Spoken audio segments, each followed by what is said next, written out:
Bueno, ya que tengo bien claro mi diagnóstico, puedo intervenir para ayudarle al niño que tiene una condición vulnerable o aquel que se enfrenta a alguna condición de contexto, ¿correcto? Y en la planeación didáctica tenemos que considerar estos 5 elementos. El primero es los elementos curriculares, ¿de acuerdo? Ahorita nos vamos a ir de punto por punto.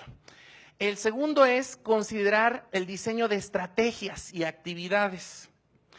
El tercer elemento que tiene que estar contemplado en esta planeación es el uso de tiempos, recursos, materiales.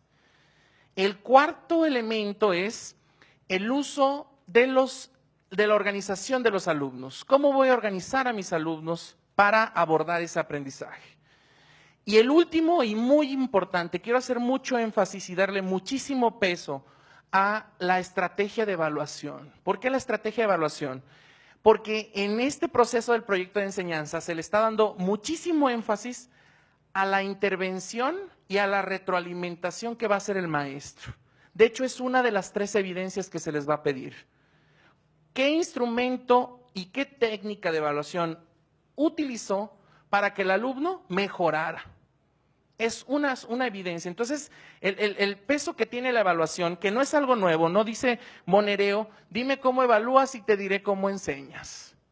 Es decir, pone en la balanza de manera similar o con el mismo peso la evaluación y la planeación, ¿correcto? Tiene mucho que ver. Ahora sí, vamos a abordar la secuencia didáctica, cómo tiene que considerarse.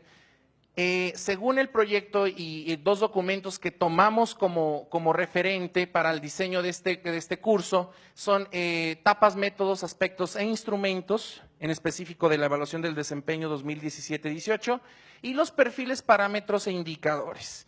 ¿Qué nos dice las guías, que incluso ya salieron?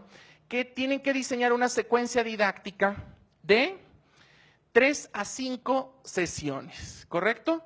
Esas 3 o 5 sesiones, cada sesión tiene que tener su inicio, su desarrollo y su cierre, ¿correcto? ¿Qué lo hace que sea una secuencia didáctica que están articuladas entre sí? Bien, ¿cómo vamos a hacer esta articulación? El cierre de tu sesión 1 lo tienes que retomar en el inicio de tu sesión 2. El cierre de tu sesión 2 lo tienes que considerar en el inicio de tu sesión 3. Y así sucesivamente. El hecho de que estén articuladas es lo que lo hace que sea una secuencia didáctica, ¿correcto? Ahora la duda que va a surgir con los maestros es cómo diseñar esos inicios, esos desarrollos y esos cierres. Y cómo contemplar un proceso o una estrategia de evaluación. Bien, aquí lo que vamos a considerar primero son estos elementos curriculares que me van a orientar hacia qué es lo que tengo que lograr con ese grupo. Y para esto tenemos que considerar en un primer momento el aprendizaje esperado. Es importantísimo que analicemos y que elijamos un aprendizaje esperado de acuerdo al tiempo en el que se está desarrollando el proyecto de enseñanza. Bien, este aprendizaje esperado me va a permitir relacionarlo con una competencia disciplinar, con el propósito del nivel o de la asignatura, con un estándar curricular al cual estoy abonando, ¿de acuerdo? Me va a permitir relacionarlo a un campo formativo, me va a permitir ver, o sea, tenemos que llegar hasta esas dimensiones. ¿A qué rasgo de perfil de egreso le estoy abonando o estoy incidiendo en qué rasgo de perfil de egreso? E incluso, ¿qué competencia para la vida fortalezco por medio de ese aprendizaje esperado? Tenemos que tener la claridad de que yo con mi aprendizaje esperado, yo con mi clase, puedo lograr desarrollar un ciudadano. Fíjense qué pasa. Cuando estamos en la escuela vemos a un alumno que ya es abogado, arquitecto y decimos, ay, mi alumno, qué orgulloso me siento. Yo siempre lo supe. Y estás bien orgulloso de él, ¿no? También cuando veas a un alumno que está en una situación vulnerable, cuando está en una situación delictiva, podría ser, te tienes que sentir un poquito culpable. Porque también en él incidiste o pudiste haber incidido. Somos responsables de esa formación de los alumnos, no en su totalidad, pues, porque también incide la familia, el Estado, el contexto, claro. Pero, ¿qué hicimos nosotros para modificar, moldear, formar a ese alumno. Eso es lo que tenemos que tener claro con esto. Estos contenidos curriculares nos van a permitir que esa secuencia didáctica tenga claro hacia dónde tiene que ir. Y sobre todo un elemento que tenemos que considerar es el enfoque didáctico de la asignatura. Muy importante considerar el enfoque didáctico. Muy importante considerar los principios pedagógicos, aunque ya van a cambiar. Pero, ¿cuál es la diferencia entre un principio pedagógico y el enfoque didáctico de las asignaturas? Los principios pedagógicos son para todos los niveles y todas las asignaturas. Son como los mandamientos de un maestro. Eso es lo que tiene que ser un maestro en su clase. ¿De acuerdo? El enfoque didáctico es la orientación de cómo se tiene que abordar esa disciplina, esa ciencia o ese campo. ¿De acuerdo? Y no se enseña igual español que matemáticas. Son enfoques didácticos distintos. Matemáticas enseña por medio de situaciones problemáticas, la resolución de problemas por medio de situaciones problemáticas. Y en español se favorece el desarrollo de prácticas sociales del lenguaje, ¿correcto? Y eso marca una diferencia. Bien, entonces tenemos que tener claridad en cuanto a estos elementos, analizar mi aprendizaje esperado, deshacerlo. Analizar implica que desmembremos ese aprendizaje y yo identifique cuáles son mis verbos operativos, ¿no? ¿Qué me está pidiendo ese aprendizaje? Que reconozca, que identifique, que diseñe, que construya. Y eso me va a permitir diseñar un conjunto de actividades. Ahora sí nos vamos a ir, como dice Jack el Destripador, por partes. El inicio. ¿Qué tenemos que hacer en el inicio de una sesión? Tenemos que recuperar saberes previos. ¿Qué es esto de recuperar saberes previos? Pues se sustenta en un autor que se llama Ausubel, ¿no? Y que habla del aprendizaje significativo. Pero se ha popularizado esta palabra significativa que ya se emplea de manera casi cotidiana, ¿no? Y cuando le preguntas a algún maestro, a algún director, ¿qué es significativo? ¿Qué es el aprendizaje significativo? ¿Qué son las estrategias significativas? Ellos responden, en algunos casos, es aquello que es trascendente, importante para la vida. Y a eso no se refería Ausubel. Ausubel se refería a significativo de significados, de estructuras de significados. ¿Qué es esto de estructuras? Que los niños llegan con conocimientos, que los niños llegan con saberes. Esos saberes son de la televisión, de la familia, de lo que les rodea, de su contexto. ¿Cuál es el trabajo del maestro? No es quitarle esos saberes y ponerle los correctos, sino transformarlos. Les voy a poner un ejemplo. Fíjense bien, aquí tenemos un vaso con agua, ¿verdad? Supongamos que este es los aprendizajes esperados. Y aquí tenemos café. Supongamos que esto es el saber previo del alumno. ¿Cuál es el trabajo del maestro? No es quitar el café y poner el agua. Es combinarlo. Cuando lo combinamos, ya no es ni café ni es agua. Es una nueva sustancia que combina los dos elementos. ¿De acuerdo? Ya no es ni 100% agua ni 100% café. Vas a ver muy feo, ¿verdad? Pero es una analogía para que entendamos que cuando logramos el aprendizaje significativo, no quitamos y ponemos, sino transformamos, resignificamos, ¿correcto? Pero a veces los maestros pensamos que recuperar saberes previos es preguntar el aprendizaje esperado, ¿no? Entonces, ¿cómo recuperas saberes previos, maestro? Pues yo les pregunto el aprendizaje esperado. Ese aprendizaje esperado en algunas ocasiones es abstracto, es complejo, ¿no? Incluso nuestro lenguaje. Si llegamos con estas preguntas complejas, los alumnos se desmotivan, no quieren trabajar, desde ahí ya estoy creando una barrera, ¿no? Entonces, ¿cómo diseñar una actividad que recupere saberes previos y sea de verdad interesante para nuestros alumnos? Pues hay que utilizar el diagnóstico, hay que ver qué les interesa. Les voy a poner un ejemplo muy práctico. Mis alumnos, yo soy maestro de física, de ciencias de secundaria, y uno de mis aprendizajes es el espectro electromagnético, un aprendizaje de física, ¿no? Si yo llego con los alumnos y les pregunto, Niños, ¿qué es el espectro electromagnético? Porque ese es mi aprendizaje esperado. Los niños contestan, no sé, no me interesa y hoy no pienso trabajar. Los niños no me contestan el no pienso trabajar así de manera directa. ¿Saben cómo lo contestan? Pues no trabajando, no llevando el material, no llevando el libro. Porque los niños se comportan de distinto modo con los maestros, ¿verdad?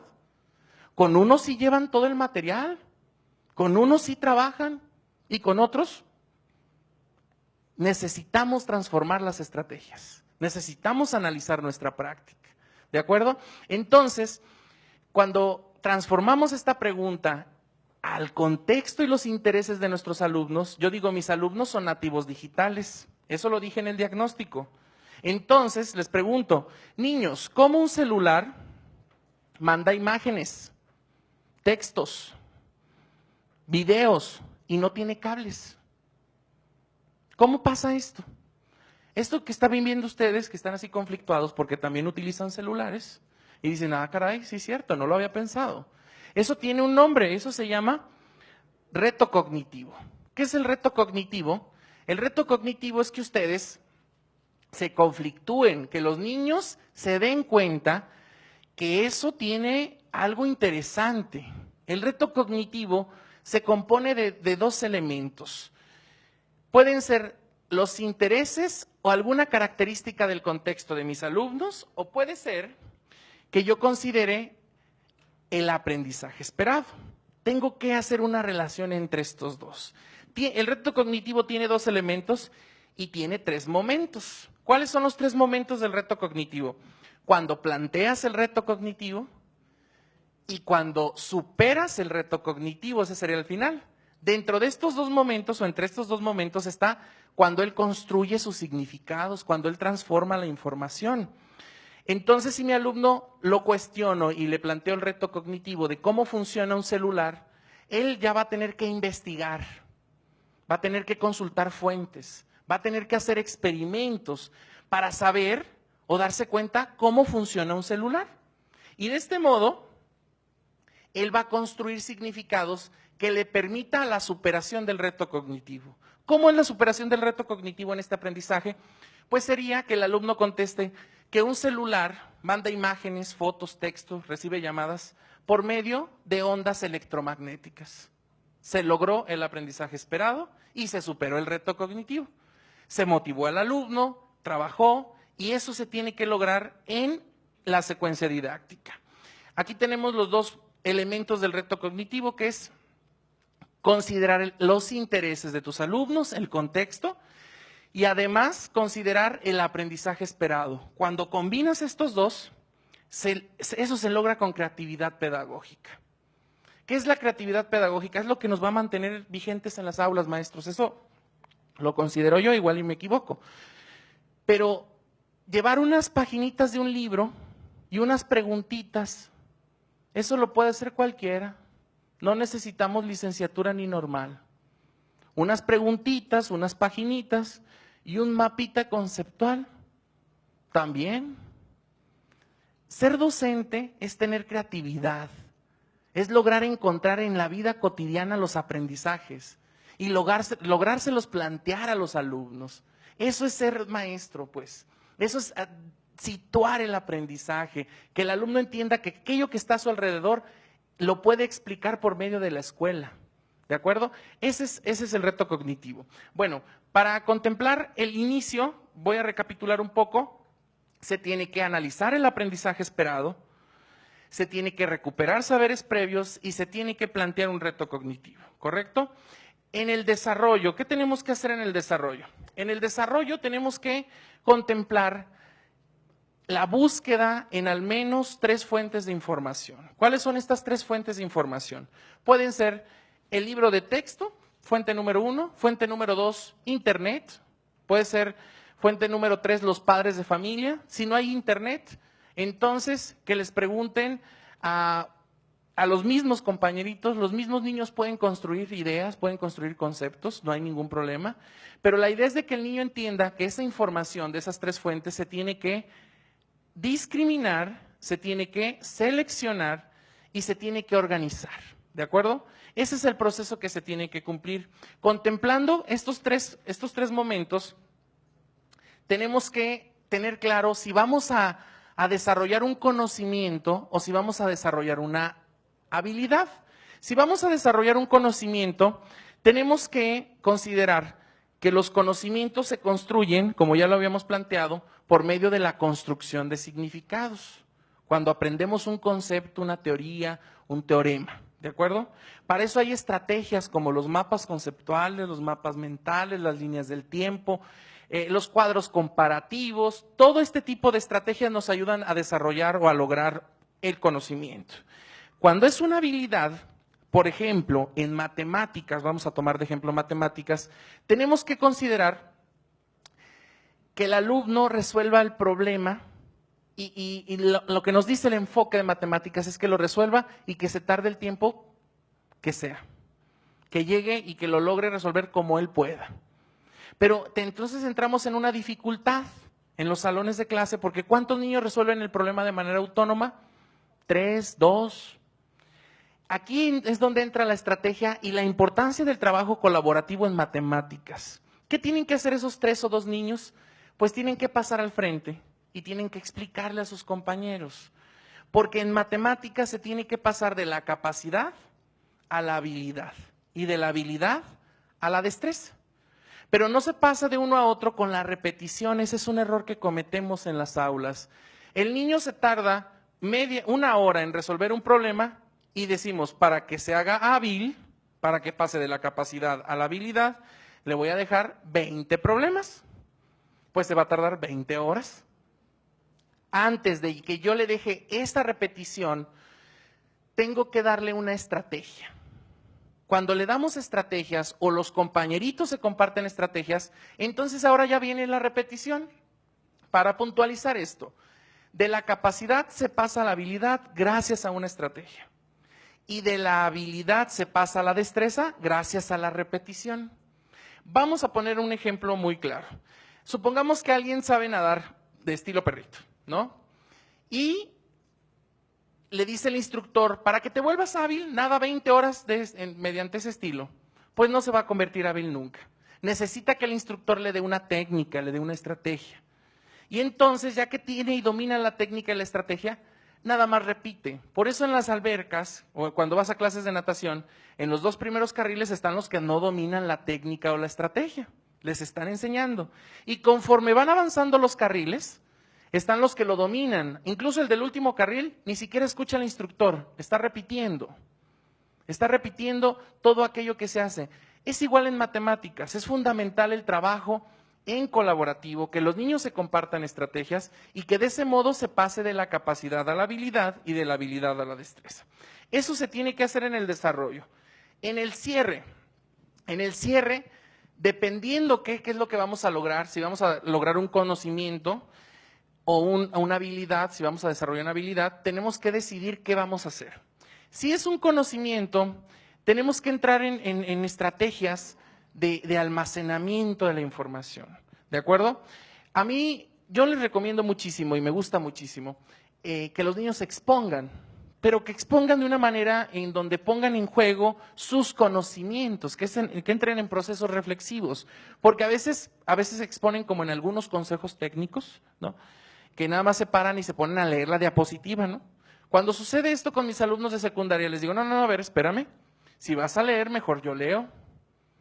El que expone tiene que dominar el conocimiento. ¿Cómo damos cuenta de que dominamos? No hay que ser tan exigentes con nuestros alumnos, hay que dejarlos que lean o que repitan. Pero ya después de que leyeron, hay que pedirles que ahora expliquen con sus palabras.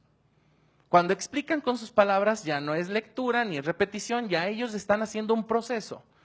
Después de que expliquen con sus palabras, que pongan ejemplos. Ya que pusieron ejemplos, podría ser que contesten preguntas. Y por último, podría ser que nos hagan una analogía. Si llegan a hacer una analogía, dominan el conocimiento. ¿De acuerdo? En las habilidades, ¿qué pasa en las habilidades? ¿Cómo damos cuenta de que el niño domina la habilidad? Pues tiene que desarrollar o demostrar que tiene las habilidades en distintos contextos. ¿Cómo es esto? No los vamos a llevar a otro sitio a resolver el problema. Si el niño resolvió el problema en equipos, ahora individual. Si el niño resolvió el problema con material concreto, ahora sin material concreto. ¿De acuerdo? La idea es de que el niño demuestre que a pesar de que hay diferencias, ya sabe cómo aplicar el proceso. Ya sabe cómo implementar aquello que ya se le enseñó. Y esto le va a permitir desarrollar o demostrar que domina esa habilidad. Vamos a retomar el ejemplo del nado, ¿no? Si ya sabe nadar en la alberca y se va al mar y se lo lleva a la corriente y se ahoga, pues no aplicó el conocimiento, ¿verdad? Si se lo lleva a la corriente, es una analogía, no es que vaya a pasar, ¿verdad? Pero si se va a un río y lo jala a la corriente, pues entonces no está aplicando el conocimiento, ¿de acuerdo? Entonces tenemos que demostrar que soy hábil en distintos contextos. Bien, parte fundamental de su secuencia didáctica, de sus inicios, desarrollos y cierres, es que contemplen una estrategia de evaluación. ¿Qué es una estrategia de evaluación? Según Frida Díaz Barriga, una estrategia de evaluación tiene que contemplar el uso de técnicas, instrumentos, pero sobre todo de un proceso de retroalimentación. Si no retroalimentamos, entonces no tiene sentido que evaluemos. Si calificamos, entonces no tiene sentido que hagamos un proceso. Retroalimentamos para que el niño mejore, para que el niño avance, para que el niño cambie o modifique o logre el aprendizaje que no había logrado. ¿De acuerdo? Entonces, dentro de mi inicio, mi desarrollo y mi cierre, tengo que contemplar técnicas e instrumentos. Y tengo que contemplar cómo voy a retroalimentar a este alumno. ¿De acuerdo? De este modo, me va a permitir yo tener una estrategia de evaluación que permita la mejora. A veces los alumnos llegan a la secundaria y dicen, yo maestro desde la primaria puros 8. ¿Eso qué quiere decir? Que nadie le dijo qué hacer para sacar 9. ¿Eso es lo que quiere decir? Puros 8 siempre, nadie lo retroalimentó, nada más lo calificaron. Y a veces no hay nadie de preescolar en esta aula, ¿no, verdad? No, porque a veces en preescolar cuando digo esto de que los números no les sirven a los niños, en preescolar siempre me dicen, en preescolar no ponemos números. Y yo les contesto, carita feliz y carita triste es lo mismo. O peor, porque nada más es sí o no. Números hay 7, 8, 9, 10, ¿no? Y números no, o que hay unos sellos, me enteré que hay unos sellos. Y eso no, eso es violencia simbólica. Que si el niño anda juguetón le ponen un changuito. Que si el niño platica mucho le ponen un perico. Y que si el niño entrega su hoja didáctica sucia, le ponen un cochinito. Pero bueno, lo que yo les recomiendo es que en lugar de ponerle el changuito, el perico, el cochinito, hablen con el niño o con la niña. Hablen con el papá o la mamá, retroalimenten de manera cualitativa. Cuantitativa lo tenemos que hacer porque la Secretaría manejamos estadísticas. Es necesario, pero no es, eso es lo que no permite la mejora, no es que no permita la mejora, eso no da cuenta de una mejora. Bien, y para contemplar esto de las técnicas en los instrumentos, tenemos que contestar unas preguntas para darme cuenta si mi proceso o mi estrategia de evaluación está completa. La primera pregunta es, ¿qué voy a evaluar? El qué voy a evaluar tiene que ver con, ¿voy a evaluar un conocimiento, una habilidad o una actitud? ¿Cómo lo voy a evaluar? El cómo lo voy a evaluar tiene que ver con una técnica, observando, interrogando, analizando. ¿Con qué instrumento voy a verificar ese logro? El instrumento tiene que ver con una guía de observación, una rúbrica, un organizador gráfico, un examen. Y por último, y súper importante, de hecho esto es lo que le da peso y es lo que permite que sea una evaluación con un enfoque formativo, es cómo voy a retroalimentar al alumno, cómo le voy a informar eso, cómo se va a dar cuenta de sus fortalezas y sus áreas de oportunidad, para que sus fortalezas las repita y para que sus áreas de oportunidad las evite o las supere, ¿no? Las cambie, las modifique. Esto nos da cuenta de una estrategia de evaluación. Otro punto importante es el uso de recursos, tiempo y materiales, ¿de acuerdo? Es importantísimo que en cada momento de la secuencia de mi inicio, desarrollo y cierre, contemple qué materiales voy a utilizar, cuánto tiempo me voy a tardar y qué espacio voy a desarrollar mi práctica. ¿Por qué es importante esto? Yo sé que en los formatos que manejamos en las escuelas hay un cuadro ahí a la derecha o hasta abajo donde dice materiales, tiempo y todo, ahí ponemos, ¿no? 2 días para las secuencias didácticas, ¿no? Tenemos que ser más descriptivos, ¿de acuerdo? Ser descriptivo implica que yo diga, para mi secuencia didáctica van a ser 3 sesiones. Esas 3 sesiones, una sesión va a contemplar 1 hora. Yo estoy en secundaria. Sesión 1, 1 hora. Inicio, 15 minutos. Recuperación de saberes previos, 5 minutos. ¿Se están fijando cómo es el nivel de descripción? Desde lo macro, lo meso y lo micro. ¿Cuánto me voy a tardar en lograr el aprendizaje? ¿Cuánto va a durar mi sesión? ¿Cuánto me voy a tardar en mi inicio? ¿Y cuánto me voy a tardar en la recuperación de saberes previos? ¿Bien? A ese nivel de descripción tiene que estar planteada la planeación didáctica. Los materiales, ahí no hay ninguna complicación, siempre los ponemos, nada más hay que ponerlo en el respectivo momento. Para el inicio voy a utilizar el cañón, la computadora y fotocopias. Listo, ¿correcto?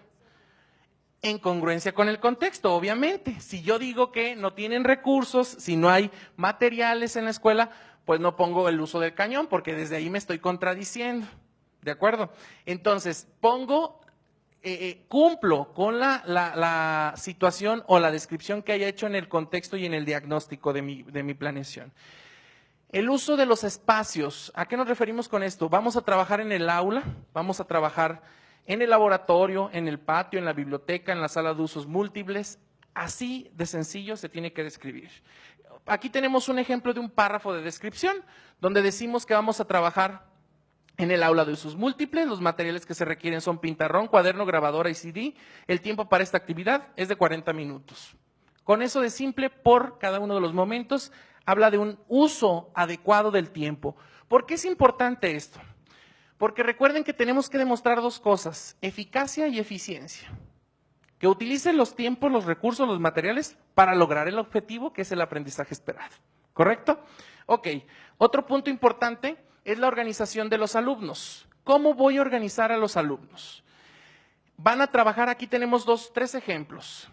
Tengo que decir cómo los organizo y cuál es la intención didáctica de esa organización. Porque lo que sucede a veces es, niños, organícense en equipos. No, maestro, yo no queremos trabajar en equipos. Bueno, así individual quédense. Ahí no hay ninguna intención. Tengo que contemplar que yo digo, en el inicio vamos a trabajar de manera grupal para socializar los saberes previos, para que todos comprendamos qué es lo que sabemos de los demás. En el desarrollo va a ser en equipos para que el alumno de alto desempeño le ayude al de bajo desempeño. Desde ahí ya estoy diciendo mi intervención, ¿verdad?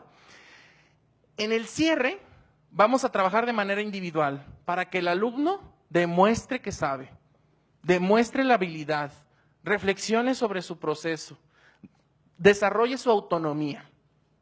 Entonces, esto es un ejemplo, no es una fórmula, es un ejemplo. Si ustedes quieren trabajar al inicio de manera individual, háganlo. Justifiquen por qué. Si quieren trabajar en el desarrollo de manera grupal, excelente. Hay que decir cuál es la intención de eso. Todo lo que hagamos en nuestras clases tiene que tener una intención. Un día estaba yo de coordinador en una secundaria y el maestro me decía, maestro, ¿me permite el audiovisual? ¿Cómo no, maestro?